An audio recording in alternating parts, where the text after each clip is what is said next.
The Beis Halevi, in his introduction to Sefer Shemos, brings down from Tehillim, Kapitel Kuf Hey, Hodu Lashem Kiru Vishmo.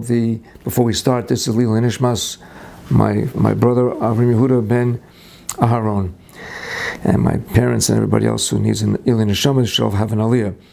Hodu Lashem Kiru Vishmo Hodiv Avoamim Alila Sof Shirul Amrlo. In the middle of that kapitel, the Beis Halevi quotes a pasuk in the middle. Vayofer es amo ma'od vayatzimehu mitzarav hafach libam lisno amo lisnakel ba'avodav shalach Moshe avdo Aaron ashabachar bo. So the whole mizmor of this Kuf Hey discusses in great detail a review and a summary of the Chasdei Hashem, which Hashem performed from the time that we were created as a nation and through Yetzias Mitzrayim. So here, in the middle of all of these shvachos and tishbachos and praising of Hashem, he has this jarring pasuk. It jars you if you notice it. Hafach libam lisno amo. He changed the Mitzrayim's heart. They should hate us. What kind of taiva is that? You think punk fakert?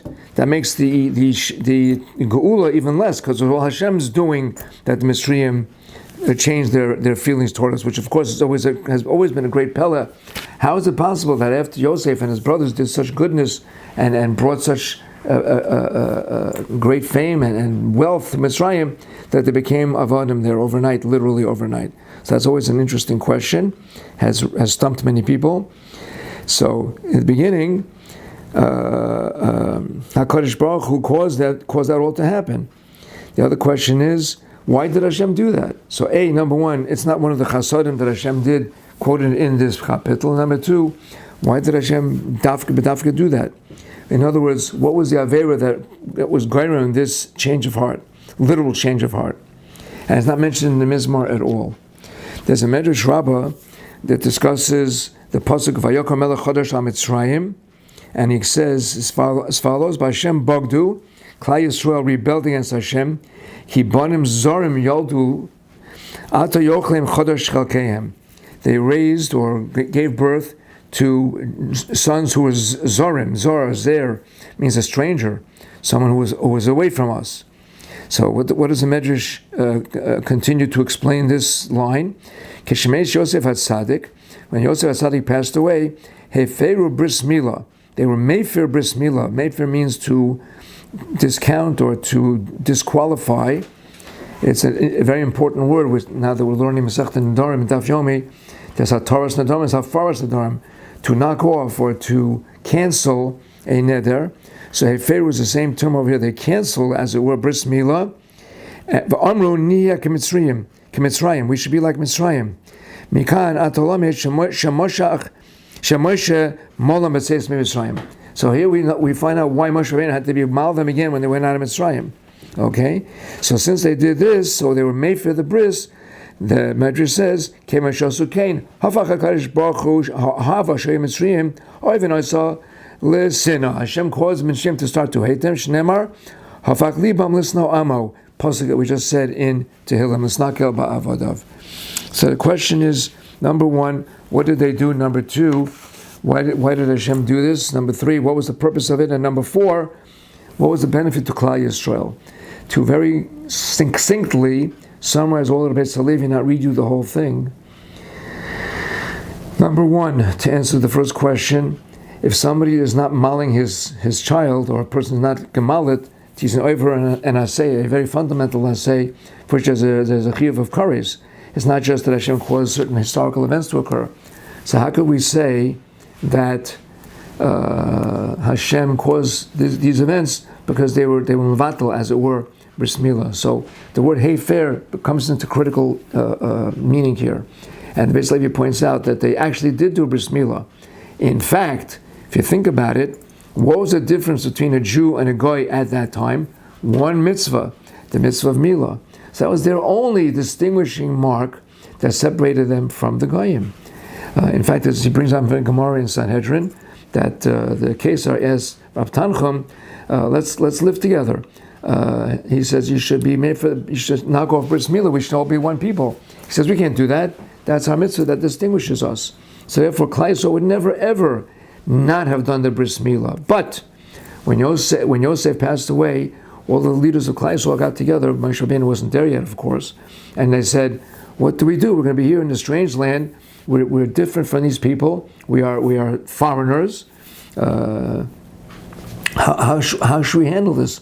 We want to make sure we live together with them peacefully and peaceably."